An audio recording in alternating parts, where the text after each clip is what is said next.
Hamınızı Allah'ın salamı ilə salamlayıram. Təqvalı olmağı, Allah'tan qorxmağı sizə nəsib edirəm. Həmsinin məsləhət görürəm ki, yazasınız. Alimlər deyir, elm-i seydun, var-kitabət-i qeydun. Elm ovdur, yazmaq isə kəmənd. Əlində o kəmənd olmasa, ovlamaq üçün o vasitə olmasa, ov qatıb gedəcək, ovlaya bilməyəcəksən.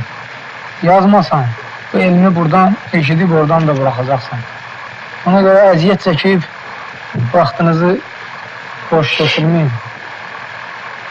Yəni, buradan dinləyib, oradan yadınızdan çıxartmaqdansa, gedin başqa işlə məşğul olun. Bundan da xeyirli işlər var. O işləri görün, İslam'a, dinə xeyir gətirin. Vaxtınızı boş keçirməyin. Kimlər ki, hafizəsi qüvvətlidir, bir dəfədən yadında saxlayır, onlar dinləyə bilər. Ticarət haqqındadır. Lap əvvəldən, ticarət kitabının lap əvvəlindən başlayıram. Əvvəlki 2 dərs çətin olduğu üçün təzədən başlama qərarına gəldim ki, yavaş-yavaş, başa düşə-düşə daha geniş məlumatlar əldə edə biləsiniz. Ümumiyyətlə, ticarəti, halal olması, Quran, sünnə, icma və ağılla təsdiq olunub. Quran-ı Kərimdə Allah Subhanahu Teala deyir ki, وَحَلَّ اللّٰهُ الْبَيْءَ وَحَرَّمَ الرِّبَى. Allah ticarəti, alış-verişi halal, ribani isə haram buyurdu. Bəqərə surəsi 275-ci ayə. Bəqərə surəsi 275-ci ayə.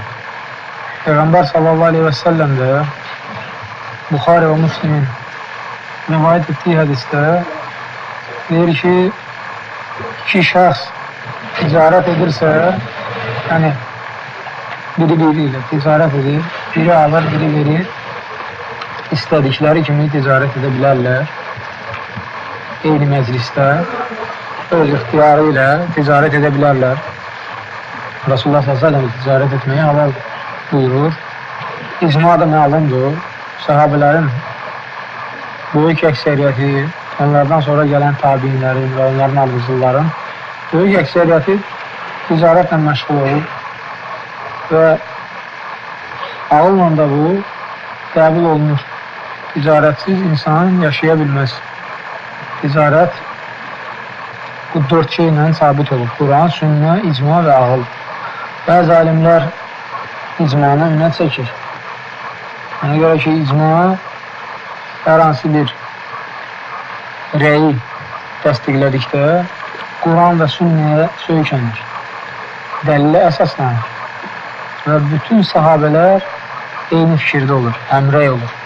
Lakin Quran-ı Kərimi önə çəkənlər, sünnəni önə çəkənlər isə ola bilsin ki, bir alim o Quran və sünnədən başqa bir şey başa düşsün. Tək sahabə, tək alim başqa şey də başa düşə bilər. Səhv ictihad edib, səhv rəy deyə bilər. Amma icma, Quran və sünnəyə söykənən icma tək şəxsin, Quran və sünnəyə söykənən tək şəxsin fikrindən daha üstündür. Ticarətin tərifi nədir? Ticarətin mənası nədir? Ticarət o deməkdir ki, 2 şəxsin və ya 2 tərəfin arasında dəyişmə baş versin. Bu tərəf o tərəfə neysə verir və o tərəfdən neysə alır. Mübadilə deyilir buna. Mübadilə olunsa, ticarət hesab olunur. Mübadilə də bir neçə cür ola bilər. Ticarət də hesab oluna bilər, borc da hesab oluna bilər, riba da hesab oluna bilər və s. Bunu yavaş-yavaş izah edərək başa düşəcəksiniz ki, nə vaxt ticarət hesab olunur, halal, nə vaxt riba hesab olunur, haram sayılır. Peyğəmbər sallallahu aleyhi və səlləm ticarəti də bizə öyrədir. Müşriklərdən biri Salman Farisi radiyallahu anhya deyir ki, sizin Peyğəmbəriniz hər bir şeyi sizə öyrədir. İstehza ilə deyir. Salman Farisi də deyir, bəli, hətta ayaq yolu ədəblərini də bizə öyrədir. Ayaq yolunda müsəlman necə özünü aparmalıdır, bunu da Peyğəmbər s.ə.v bizə öyrədir. Və ağılla, tibblə və s. tərəfdən baxsaq, görərik ki, həqiqətən Peyğəmbər s.ə.v öyrətdiyi kimi heç kəs öyrədə bilməz. Ondan yaxşısını deyə bilməz.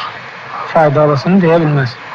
Satılan şeylər, müəllif deyir ki, əvvəla mal olmalıdır. Yəni, satılan əşyanın faydası olmalıdır. Faydası, bunu yazın. Satılan əşyanın faydası olmalıdır. Faydasız bir şeyi gəlib deyəsən ki, mən bu dağı satıram sənə. Belə şey satmaq olmaz. Və yaxud şunu satıram sənə. O şeyin ki, faydası və yaxud tarakan satıram. Faydasız bir şeyi satmaq olmaz. Faydası olmalı. Bu bir. İkincisi, satılan şey mübah olmalıdır. Yəni, şəriət tərəfindən icazə verilmiş bir şey olmalıdır. Haram şeyi satmaq olmaz. Nəcis, mübah, nəcis, içki, narkotik, qadınları satmaq müəyyən məqsədlə və s. bu cür satışı Allah haram buyurur. Və üçüncü, ehtiyac üçün istifadə olunmalı şey olmalıdır. Yəni, məsələn, ölmüş heyvanın dərisini istifadə etməyin haramdır. Lakin ehtiyac üçün aşılandıqdan sonra istifadə etmək caizdir. Deməli, satılması da caizdir. Ehtiyac üçün neysə satmaq caizdir. Əgər ona ehtiyac varsa, haram olsa da belə. Həmçinin vacib deyil ki, yəni bu o vaxta aiddir. İndi heç kəs belə şey etmir. Vacib deyil ki, əşyanı onun misli ilə dəyişəsən, mübadilə edəsən. Bu vaxt buğda verib buğda alırdılar. Xurma verib xurma alırdılar. Bu cür vacib deyil. Verib pul da almaq olar. Vacib deyil, eyni əşya olsun. Qızıla qızıl, gümüşə gümüş. Başqa şeylər də ola bilər. Bunu da İslam icazə verir. Ümumiyyətlə, bu üç şeyi, yəni mənfəət olması, malın mənfəətli olması, yəni faydalı olması, mübah olması və bir də müəyyən, o ehtiyac et, müəyyən olunması, yəni müəyyən bir şey olmalıdır. Təyin olunmuş bir mal olmalıdır. Neysə verəcəm, satacam, belə bir şey olmasın. Bu üç şeyin özünü ayrı-ayrılıqda baxsan mübadiləyə. 9 cür mübadilə olur. Şimdi onları bir yazın. Birincisi, müəyyən bir malı, məsələn, kitabdır. Kitabla dəyişirsən. Bu ticarət, kitab verib kitab alırsan. $100 məsələn, Buxarini verirsən, o qiymətdə Müslim alırsan. Məsələn üçün, müəyyənlə müəyyəni, eyni şeyi dəyişirsən. Bu bir. Necə bir? 9 cür mübadilə. Belə də yazılır. 9 cür mübadilə. Birinci, müəyyən bir şeyi müəyyən bir şeylə. Mötərizədə yaza bilərsiniz, kitabı kitabla. İkincisi, müəyyən bir şeylə ona mislində olmayan bir şey. Pulla kitab. Pul verib kitab alırsın. Kitab verib pul alırsın. Və üçüncü, müəyyən bir şeylə mənfəət mübadiləsi. Bu qədər pul verirəm. Bu vaxtı ayır mənim üçün. Ya bu vaxtı ver mənə, 1 saatı ver mənə. 1 saatı mən istifadə edeyim müəyyən bir yerdən. Müəyyən bir şeyi neylə? Mənfəətlə, fayda. Faydalı bir şeylə. Vaxt, yer, məsafə. İkinci və dördüncü. Yəni ikinci qismin birincisidir. Dördüncüyə yazın ikincini. Əksidir. Elə bil orada müəyyən bir şey verib, əvəzinə onun mislində olmayanı alırsan. Burada əksi. Mislində olanı verib, müəyyən bir şey alırsan. Yazın ikincinin əksi. Dördüncü, yazın ikincinin əksi, pul verib kitab almaq. Birincidə kitab verib pul almaq idi, burada pul verib kitab almaq. Bu asan şeylərdir. Yəni bir-iki dəfə baxsaz görəcəksiniz ki, ticarətin mübadilənin növləridir. Necə mübadilə edirsən. İkinci və beşinci o mislində olanla mislində olan. Yəni müəyyən bir şey deyil. Pul verib pul alsan. Tutaq ki. Pul verib pul alırsan. Üçüncü, həmən o mislində olanla mənfəət mübadiləsi. Altıncı, o mislində olanla mənfəətin mübadiləsi. Tutaq ki, pul verirsən, müəyyən bir yeri götürürsən. Vaxtı. Yedinci, o mənfəətlə müəyyən bir şeyi mübadilə edirsən. Mənfəət verib müəyyən bir şeyi alırsan. Mənfəətlə müəyyən. Əksinə, mənfəətlə müəyyən. Yəni, üçüncünün əksi yəni. Üçüncünün əksi. 8-ci isə 6-cının əksidir. 7-ci, 3-cünün əksidir. 6-cı, 3-cünün əksi oldu. Necə? 6-cı oldu, 3-cünün əksi. Yox. Pulu, vaxt və yerlə. 4-cü, 2-cinin əksiydi.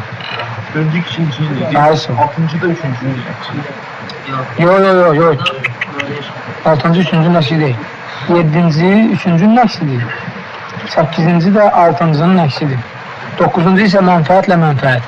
9-cu mənfəətlə mənfəəti mübadilə etmiş. Sonra o mübadilə əbədi olmalıdır. Yəni mən bunu satıram, həmişəlik. Alıram, yəni pulu verirəm, səndən kitab alıram həmişəlik. Desən ki, pulu verirəm, alıram 10 günlük, 1 illik, 10 illik. Ne olur? Nə? Arenda. İcar deyilir buna. Olur icar.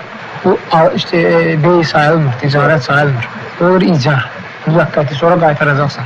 Olmaz. Ona görə şərtlərindən də, ticarətin şərtlərindən də biri budur ki, həmişəlik olsun.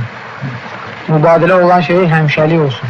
Qeyd müvəqqəti olarsa, icar hesab olunur. Sonra riba olmasın, həmən o ticarətdə riba olmasın. Riba nədir? Artıq. Ona inşallah izahı gələcək sonraki dərslərdə ki, nə zaman riba hesab olunur?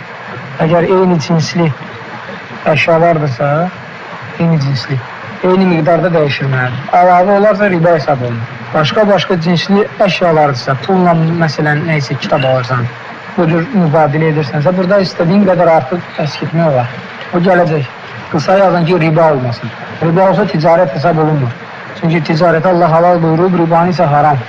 Sonra həmsinin belə mübadilə olunmasın ki, mən bunu verirəm sənə $200. Nə istəyirsən elə, bir aydan sonra $200 qaytaracaqsan mənə.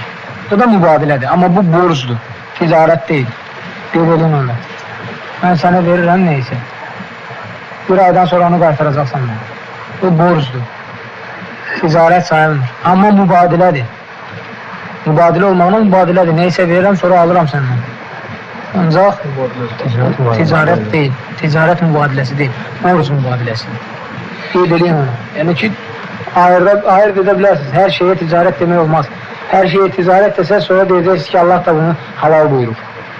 İcazə verib, Allah ticarəti halal buyurur. Elə biləcəksiniz ki, elə bu da ondandır. Ona aiddir. Sonra ticarətdə əhd bağlanılır. Eyni məclisdə. Eyni vaxtda mən sənə bunu bu qiymətə verirəm, sən də bunu bu qiymətə verirsən. Və yaxud bu qiymətə alıram, razısan, o da deyir, razıyam. İndi gələcək. Əsas yazın ki, şərtlərindən biri də odur ki, əhd bağlanılır. Razılıq. Qaydadır. Ticarətin qaydasıdır. Və bu qayda, bu əhd necə bağlanılır? Onun üçün müəyyən bir üslub yoxdur. Məsələn, deyəsən ki, mən verdim sənə. Razısan, o da desin, mən razıyam. Necə ki, nikahda mən qızını verdim sənə. Qəbul edirsən, o da deyir, qəbul edirəm. Belə söhbət yoxdur, müəyyən bir söhbət. Bəzi məzəblərdə var, deyir, zavvactukə, o birisi də deyir, qabiltu, radiytu. Belə şey yoxdur. O yerin yaşayan cəmaatının arasında necə bu bəyənilirsə, alırsan, alıram. Məsələn, bəzi yerlərdə belə deyirlər. Neçəyə verirsən, filan qiymətə, razılaşdılar. Yəni, burada müəyyən ləfs istifadə olunmur. Satan bir ləfs, müəyyən ləfs desin, alan da müəyyən ləfslə onu alsın. Belə bir şey yoxdur. İstənilən ləfslə əsas odur ki, satan da razılığı olsun, alan da qəbul eləsin. Əsas bunu yazın. Şərt odur ki, satanın razılığı olsun, alan da qəbul etsin. Əsas budur. Sonra satan qiyməti dedikdən sonra alan razılığını bildirməlidir. Dərhal, həmən məclisdə, həmən yerdə gedib bir gün, 2 gündən sonra gəlib desə ki, o günkü qiymətə razıyam, bu satış ticarət düzgün sayılmır. Yenidən həmən şəxs qiymətini deməlidir, bu biri də razılığını bildirməlidir. Bəlkə 2 günün ərzində o qaldırıb qiyməti, bəlkə aşağı salıb, ona sərf eləmir. Eyni məclisdə, eyni vaxtda olmalıdır. Satanın satdığı, yəni qiyməti, alanın da razılığı eyni vaxtda olmalıdır. Gecikdirilməməlidir. Və yaxud həmsinin satan ki qiymətinidir, alan yarım saat nağıl oxuduqdan sonra deməməlidir ki, bəs indi bəlkə belə razılaşaq. Dərhal öz razılığını bildirməlidir, ya da narazılığını bildirib çıxıb getməlidir. Razılıq dərhal bildirilirsə, buna görə heç bir müşkilə olmur. Biraz sonra bildirilərsə, yazın, razılıq alan tərəfindən, razılıq bir müddət, az bir müddət sonra bildirilərsə, bu 3 şərtin olması labüd, biraz müddət sonra razılıq bildirilərsə, alan tərəfindən, bu 3 şərtin olması labüddür. Mən məsələn satanam, deyirəm ki, bu kitabı 5 manata satam. Alan biraz fikirləşir, gözləyir, sonra cavab verir. Bu 3 şərt olmalıdır, aşağıdakı 3 şərtlər. Birinci, həmən məclisdə olmalıdır, razılıq. Birinci, həmən məclisdə. Yəni, gəlib sənin yanına, qiyməti dedin, desə ki, gözlə, gedib o tərəfdə kimdənsə soruşub, gəlib desə ki, razıyam, o ticarət batildir. Yenidən səndən soruşmalıdır. Neçəyə verirsən? Yəni, qiyməti bir daha soruşmalıdır. Bir daha deməlisən ki, bu qiymətdir. Bəlkə o gələnə qədər sən qaldırdın qiyməti. Eyni məclisdə olmalıdır, eyni vaxt. Harasa gedib qaydandan sonra təzədən əqd bağlanılmalıdır. Yəni, əhd bağlanılmalıdır.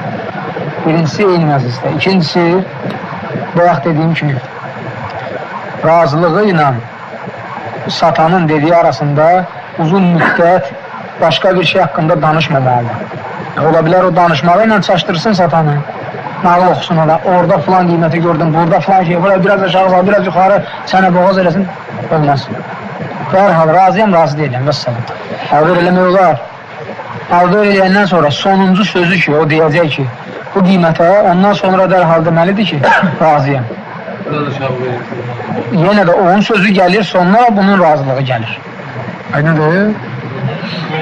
Onsuz da satanın sözündən dərhal sonra razılıq gələndə satan öz malını verir. Elə deyil. Deməli, dərhal sonra olmalıdır.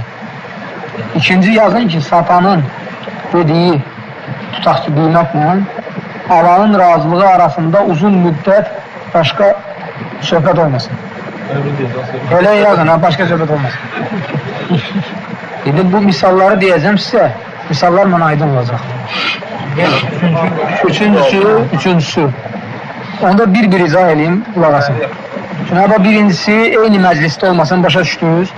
Deyir ki, mən sənə bunu 10 dirhəmə satır, amma o biri də deyir ki, o biri də gedir harasa, qalib deyir ki, razıyam. Bu batildir bu ticarət. Bunu başa düşdünüz də. Haramla, təzdən əhd bağlanır. Həmən məclisdə olmalıdır. Həmən məclisdə. Pul verilən var. Pul verilən var. O deməlidir ki, ver, bəli, bəli. Bu deyir. İkincisi, deyir ki, bu maşını sənə satıram 3 mindən, məsələn üçün. Bu da başlayır danışmağa. Getdim filan yerə baxdım, o filan qiymətə satır, bura baxdım, filan şey oldu, ola filan şey, bura filan şey uzadır. Sonra deyir ki, razıyam. Yenə də batildir. Dərhal deməlidir ki, alıram o qiymətə. Və yaxud almıram. Gedib gələndən sonra. Gedib gələn yox, ikinci şərtdir ki, ikinci. Deyəndən sonra uzatmasın. Bəlkə də hikməti ondadır ki, o satıcının vaxtını alır, başqa adama sata bilər, o vaxtından alır onu, başqasına sata. Bəlkə bunda da hikməti, Allah bilir. Ancaq ki, fəqihlər, alimlər bunu qadağan edir. Bu cür olsa ticarət, həmən ticarət batil olur. Uzatmaq olmaz. Hə? Yox, razılığını bildirib pulu versə, vəssalam. Sonra nə qədər istəyir danışsın. Üçüncü. Satanla alanın razılığı uyğun olmalıdır. Necə uyğun olmalıdır? Bu deyir ki, mən sənə tutaq ki, Bolqarski pendiri 2 şirvana satıram. O da deyir ki, razıyam. Qalanski pendiri 2 şirvana alıram. Onun qiyməti bəlkə 3 şirvandır. Aydındır. Gəlir, baxır, burada mandarin qoyulub. Yaxşı mandarinlərdir, 3000 lira. Burada 2500, orada 2000. Neçədir mandarin? Bu göstəriyi ilə ki, 2500-sən. Tutaq ki, bunu. Razıyam, çək bundan 2500-sən. 3000-liyi göstər. Böyle olmaz. Eyni cinsli razılıq olmalıdır. Eyni növə razılığı. Aydındır. Razılıq eyni növə, eyni cinsi olmalıdır. Vəssalam. Böyle yazın. Bu da 3-cü şərt. Müəyyən növə. Müəyyən növə. 3-4 cür növ var. Bahalı, ucuz. Bu ucuzun qiymətini bilir. Bu da bahalığa razılığını bildirir. Həmən qiymətlə. Bu batıl demədir. Sonra satanın da, alanın da arasında olan mübadilə sözsüz də var. Hərəkətlə. Bayaq ki, razılıqlar dillə idi. Alırsan, razıyam bu qiymətə, qəbul etdin. Əllə dolar, yazılı şəkildə qoymusan ora, o pulu verir, onu götürür, çıxır gedir, bəs salam. Heç danışmırlar. Bu öz razılığını, yəni satda qiyməti qoyur, o da öz razılığını pulu verib götürməklə bildirir. Vacib deyil ki, dillə olsun. Deməli, bunun 3 cür forması var. Təkcə satan tərəfdən ola bilər, qiyməti yazıb qoyur, alan gəlib deyir ki, bu qədər ver mənə, alıram bu qiymətə. Satan heç danışmır. Və yaxud təkcə alan tərəfdən olar. Satan deyir ki, bu qiymətədir, alan heç danışmır, pulu verib götürüb gedir. Razılığını bildirmir. Və yaxud da hər iki tərəfdən ola bilər. Və yaxud dedim, yazıb qoyur, alan da gəlib pulu verir, heç danışmadan götürüb aparır. Bu üç halın üçü də caizdir. Yəni bir dənə bunu bilin ki, bu cür ticarət caizdir. Satan danışmadan satır, alan isə razılığını danışaraq bildirib alır. Bu bir. Yazdınız? Mesela bir şey yazıp koymuşam, olmalı Bu gəlib bir şirvan verir, götürür gelir. Satan bildirmir dillə. Alan isə razılığını bildirir ki, bir şirvana alıram. Üç halın üçünü də başa düşdünüz.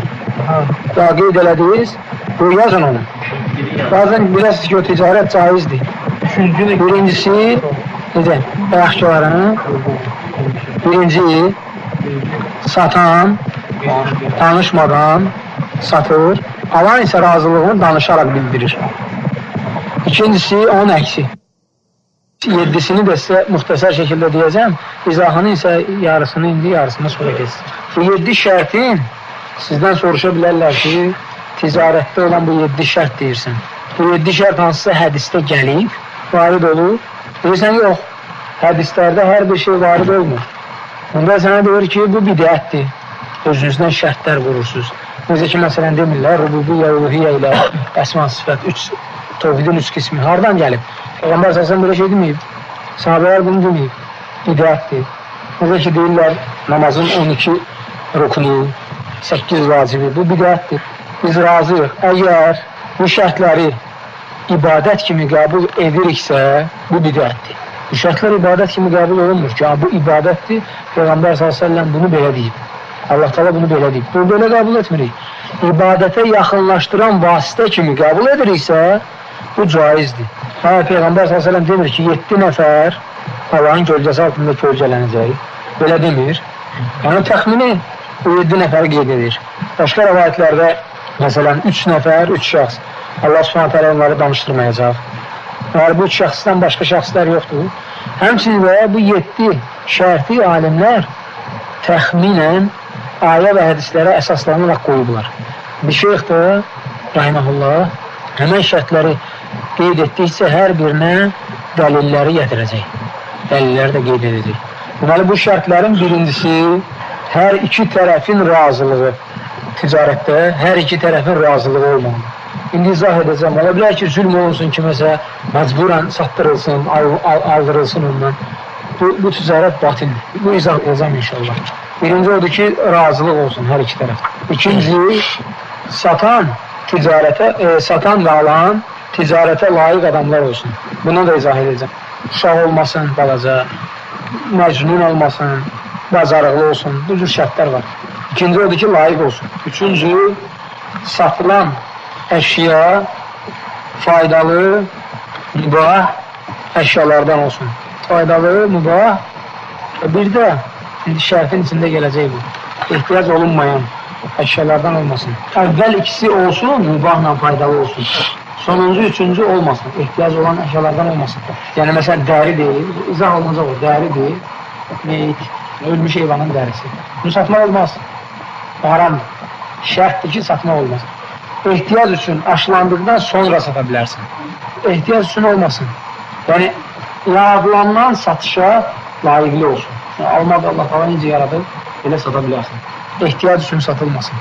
İhtiyac olmasın. Ehtiyac olmasın. Yəni, məsələn, dəridir, ölmüş heyvanın dərisi. Buna ehtiyac yoxdur. Bu, biz lazımsız şeydir. Aşılandıqdan sonra ehtiyac olur. Nədir?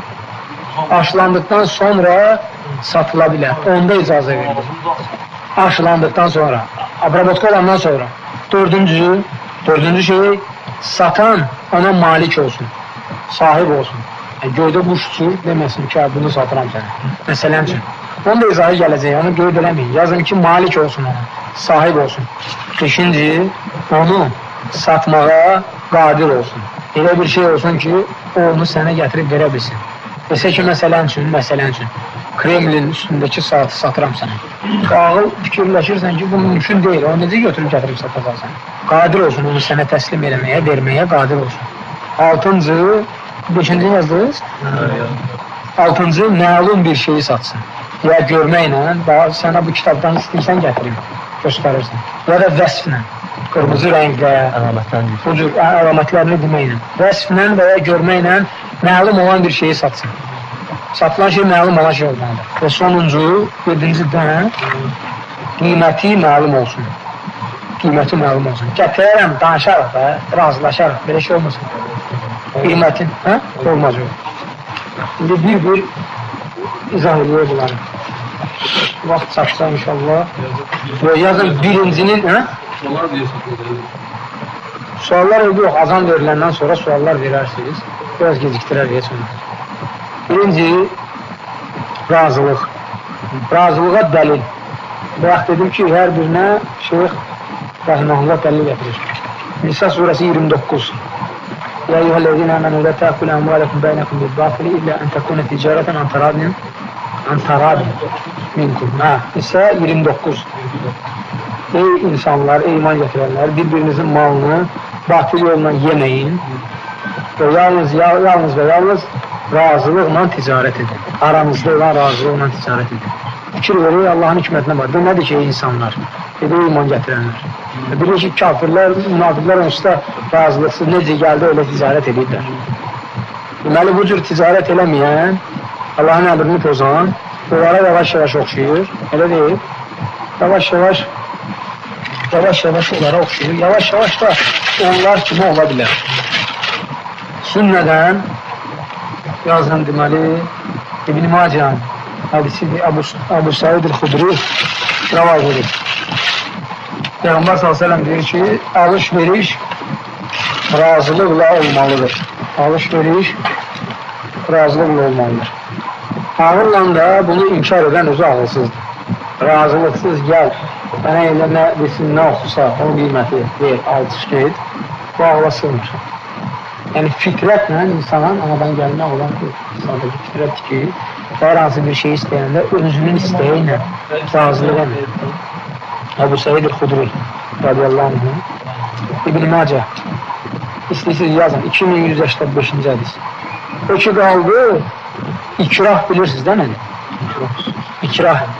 İkrah hissi ilə məcburiyyət şəklində satdırılan mal haqsız yerə. Belə yazında ikrah hissi ilə birincisinin içindədir. Məcburiyyət şəklində, məcbur edilərək haqsız yerə satılan mal, satılan ticarət batıldır. Gəlib məcbur edir ki, bu dəqiqə bunu satırsan. Belə. Nə qiyməti olur olsun, amma məcbur edir ki, bunu satasan. Keyfidir, bu dəqiqə bunu satırsan, mənə pulunu versən. Fikir bu, əgər haqsız yerə tələb edirsə onu, amma ticarət batildir və məcbur edən şəxs böyük günah qazanır. O haqlı yerə tələb edirsə, satdırırsa, ancaq ticarət də səhiddir, satdıran da günah qazanmır. Necə? Bu şəxs mənə borcludur, borc alır, yazdırır notariusdakı, bir ildən sonra. Yəni bir ilə qədər mən sənin 5000 dollarını qaytaracam. Yazdırırlar. Çox miqdarda pul alanda yazdırırlar. Bu 5.000'i bir ilin ərzində qaytarmır. 2 yolu var. Ya gəlir deyir ki, biraz gez qaytarsan, üstünə səlam gələcək. Bu haramdır. Bunu eləmək olmaz. İkinci yolu, evin məsələn 10.000 qiyməti var, mən bilmirəm. İndi 5.000'ə bunu ucuz satırsan, nə pulunu versin? Sənə qulaq asmasa məhkəməyə versən. Məhkəmə onu satdırır o 5.000'ə ucuz qiymətə. Məcburən. Sən pulu qaytarır və ticarətə səhih sayılır. Sən də günah qazanmırsan. Çünki bu bir ilin ərzində öz verdiyi vədə plasdır. Məcburən satdırılıb, bunun pulu qaytarılır. Bu caizdir. Amma zülm olunsa ona gəlib görsə ki, bu nə başının qiyməti 10.000'dir. Gəlib bunu satmazsan mən 3.000. Bunun da dalında dayı var. Məcbur elətdirir. O ticarət də batildir. Satdıran şəxs də məcburən satdıran. Böyük günah qazanır. Aydın bu. Buna ehtiyac yoxdur ki, yazmağa ehtiyac yoxdur ki. Həmçinin şərikdir 2 nəfər bir dükanda, bir yerdə. Həmən bəxtin içindədir. Bir dükanda 2 nəfər, bir yerdə 2 nəfər işlədirlər. Şəriklərdən biri çıxmaq istəyir. Deyir ki, mən öz payımı pulunu istəyir. 2 yolu var bunun. Ya satdırılır o yer, yarı bölünür pulu, bu pulunu götürüb gedir. Ya da ki, o ikinci şərik bunun qiymətin yarısını ödəyir, o qalır tamam. O da ki, yox, mən pulu ödəmirəm, mən də istəmirəm, yəni çıxmıram buradan. Məcburən satdırılır ora. Və bu məcburən satdırılır da, haqlı olaraq satdırılır deyə ticarət səhih sayılır və günah qazanmır. Haqqını tələb edir. Haqqını tələb etdiriyor. İkinci şərtin izahı. Və yaxud dedim ki, nə olsun? Layiqli olsun o ticarətə. Layiq olan şəxs olsun. Demək, layiq olmayan 4 şəxsdir. Qulun nəyi var ki, ticarət et? Qulun olan əmlakı da ağasınındır. Bu, həddi-buluğa çatmayan, sağ, ağlı olmayan, yəni məcnun və bir də bacarıqsız. Görmüsən bunu məsələn üçün, satsın bunu 5 manata, istəyir ki, tez satsın, özünü sənin yanında yaxşı göstər, 1 manatdan satır, onu ziyana salır, özü də işdən qovulur. Üçüncü məcnun, 4-cünü də bacarıqlı olsun. Belə yazın da, qul azad insan olsun, həddi-buluğa çatmış olsun, ağlı başında olsun, bir də bacarıqlı olsun. Bəs 4 dənə şey. Deməli, qul ticarət edirsə, ticarət batildir. Bu bir. İkinci, həddi-buluğa çatmamış balaca uşaq ticarət edirsə, deməli, anən ticarət batildir. Edə bilər, amma batildir. Çünki uşağı allada bilərlər. Budur hikməti. Yoxdur, 1 nəfər olsunlar, 2 nəfər fərqi yoxdur. Həddi-buluğa çatmayırsa, ticarəti batildir. Qul ağasının malını satdırsa, artıq ağasının malını satmış, öz malını satmış. Ancaq qul deyə bilməz ki, gəlib malı al bu qiymətə, öz malı kimi. Onda ticarət alır olur, ağası icazə versin. Amma uşaq üçün vəlisi icazə versə də yenə caiz deyil. Deməli, qulun ticarətinin ikinci şərtdən. Qulun ticarətinin batil olmasına Buxari Müslimdə hədis var. Ancaq Buxari Müslimdir. Buxari Müslimdə əvvəldə qeyd olunub, burada qeyd etmir. Həddi-buluğa çatmayanın ticarətindən. Yazın Nisa surəsi 6-cı ayə. 3-4 alimlərin həmrəy olması, həm fikir olması. Üçüncü şərt faydalı və üçüncü şərtin özlüyündə. 3 şərtdən ibarətdir. Birincisi, faydalı olmalıdır. A, B və belə yaza bilərsiniz. Faydalı olmalıdır. Faydalı olamağa misal, məsələn, alma satır. Bunun əksi nədir? Belə yazsız başa düşəcəksiniz. Əksi, iski, donuz əti, nə cür istəyir. O pozunu faydalı olmalıdır. Alma yazdınız, qoqasını. Faydasız, məsələn, həşərat, tarakan, böcək, bunun heç bir faydası yoxdur. Yazın. Əksi, tarakan, böcək, daş.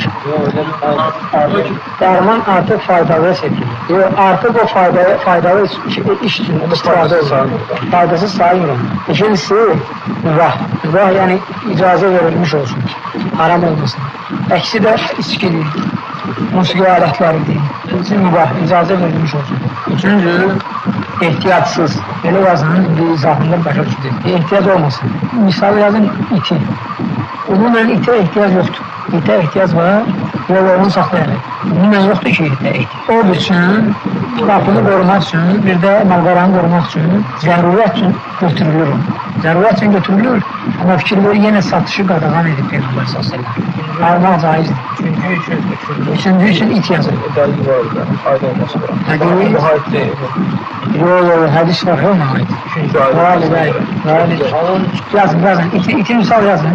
Elə şeylər də var ki, onun haram olması ilə halal olması arasında şək şübhə var. Bilmirsən, halal da yoxsa haramdır. Məsələn, at yemək halaldır. Satmaq da halal. İnəyi, qoyunu. Amma eşeği yemək haramdır. Elə deyil. Həmsinin qatılır, bu da yemək. Bilinmir ki, eşeğdən də atdan da olur, şübhəlidir. Bundan da çəkinib sahabələr. Amma satışa gəldikdə, satışı halaldır, haramdır. Buna yalnız vəliyə müraciət edirsən. Yəni, baxırsan ki, bu vaxta qədər sahabələr eşeği alıb satıb, deməli halaldır. Alış-veriş halaldır, yeməyə haramdır. Pişikdir, almaq da satmaq da caizdir. Amma yemək haramdır, çünki yırtıcı dişləri var. Tüylə şey gəlib bəhətizdir. Ki, bunu qeyd edin ki, bu dəli ilə, yəni subut varsa alış-satışı caizdir. Yəni qeyd edin ki, hər bir haramın alış-verişi də haram deyil. Bunu qeyd edin. Yemək haramdırsa, o demək ki, satışı haramdır. Hər bir yiyifətçə yemək yox, istifadə olunması haram olan şeyin satışı haram deyil. Fayda oldu, olmadı. Şeyin nə faydası var? Mırılıyor. Santura, fayda var, düzdürsən. Eşeği faydasız olmaz. Eşeği ölene kadar fayda gazı alırlar onu. Zülmeyirler eşeği. Her bir haram, satışı haram olmağı vacip değil. Vacip değil ki haram olsun satış. Böyle hele bunun içinde. Deməli bilirsiniz də barama qurdu. Qurd kimi, hiçbir faydası yoxdur. Onu tutub qurd kimi satmaq belə, qurd kimi. Faydasızdan satmaq haramdır. Amma cəm topluluq onu satırlar ki, barama hazırlasın. Fayda o baramadadır, ipəkdə. Onu caizdir satın. Allah da caizdir. Sonra film istifadə etmək üçün bu da caizdir. Və s. Əsas faydaya baxmaq lazımdır, bir də dəlil. Sahabələrdən rəvat olunursa istifadə edirik. Yox. Deməli, Quranın satışı. Quran, kitab yoxdur Quran. Quran satışı halalda haram. Deməli, İbn Ömər deyir ki, radiyallahu anh, Quranı satanların əlini kəsərdir. İbn Ömər bunu nəyə görə deyil? Onun vaxtında nadir tapılırdı Quranlar. Yəni ki, kağız tapılmıyor, götürülürdü, yəni Quranı. İbn Ömər demir ki, tutub kəsərdi. Ona görə belə deyir ki, yəni Quran satmağı o zaman günahının nə qədər olmasını göstərir. Niyə görə? Çünki Allah Quran olduğuna görə bundan bəzi tələccüzlər istifadə edir, düzəldir, bütün babalarının da qiymətini qoyur üstünə satır. İndi məsələn burada tutaq ki, Quran olmasaydı, kimsə Quran gətirsəydi və onu $100 satsaydı, bu haramdır, belə şeydən olmaz. Ancaq əziyyətin, kağızın, mürəkkəbin qiymətinə satılırsa caizdir. Bütün İslam ümmətinin icması ilə, əmrəyirlər bütün adamlar. Kağız, mürəkkəb, o əziyyət çəkilir üstündə, işçilərin əziyyəti olan maaşı. O elə qiymətə satıla bilər. Qazanc məqsədi ilə satılarsa, bundan çəkinmək lazımdır. Yəni buna da deyirəm ki, haramdır. Şeyx icazə verir, yəni ki, deyir ki, qazanc məqsədi ilə də satılır. Yazın ki, həddən artıq qiymət qoyur. Satmaq, insanlara zulm etmək haramdır. Bu bir. Quran. İkinci, yalnız kağızın, əziyyətin, mürəkkəbin pulunu satmaq caizdir. Qazanc məqsədi ilə ancaq bununla məşğul olmaq, pulu bundan çıxarmaq isə yaxşı olar ki, onun gübrə üçün məclis istifadə edilir. Şabos, əti ölən heyvanların peynidirsə, gübrə üçün istifadə olunur da hazırlanır. Bu caizdir. Təmiz olan bu məclis, yəni ki, əti ölən heyvanların, məkruh niyə? Məkruh görünlərdir, hökümü görməyə çətindir. Allah bilir. Məclis təmizdirsə, əti ölən heyvanların məclisinsə, peynidirsə, istifadə edin olar. Əgər müəyyən bir bağan məclis deyirsə, onu təmizləmək mümkündürsə, təmizləyib, sonra satmaq caizdir. Bu paltardır, gətirmirsən, elə satdıq paltardır. 23 uşaq gəldi, batırdı. Paltarı həmən yiyib satmaq caizdir. Çünki bunu təmizləmək mümkündür. Ancaq nəyə yol bilirsin? Təmiz bir şey deyilmir. Mümkündür bunu təmizlənməz. Ancaq bu ümumiyyətlə murdardırsa, sən o murdarı gizlədib təmiz adı ilə satmağın batildir. Bunu satmaq olur. Onun üçün pis, yağ, təmiz yağ da ola bilər, donuz yağı qatışmış bir şey də ola bilər. O yağı oradan təmizləyib, təmiz hava gətirə bilərsənsə, təmizləyib o təmizi satırsın. Murdarı çıxardıb təmiz satırsın. O murdardan təmizləmək mümkün deyilsə, onda onu satmaq haramdır. Bu qaydadır da, qaydadır. Təmiz şey satılır, caizdir. Murdar şey haramdır, satılır. Amma murdar şey qatışmış şey təmizlənə bilərsə, təmizləndikdən sonra satılır. Təmizlənə bilməzsə, təmizlənmirsə, onda satılır, haramdır. Sonra, ümumiyyətlə heyvanlar, yəni əti yeyilən heyvanlar, əgər olursa, artıq murdar olur, nədir? Onun daxilində olan şeylər haramdır, satmaq da yeməkdir. Ölmüş heyvan, ölmüş heyvanın daxilində olan şeylərin hamısı haramdır, satmaq da yeməkdir. Zahirində olan isə dərinin üstündə olan şeylər, tük, qılmış və s. caizdir, bunlar təmizdir. Dərinin özü isə bu fakla murdarın arasında da aşılandıqdan sonra təmizdir. Aşılanmamış satılmalıdır. Aşılandıqdan sonra satmaq caizdir. Doğrunca satdığı mala malik olmalıdır. Malik olmadığı bir şeyi sata bilməz. Malik olmadığı bir şeyi yalnız 4 şəxs sata bilər. Bu barədə gələn dərs inşallah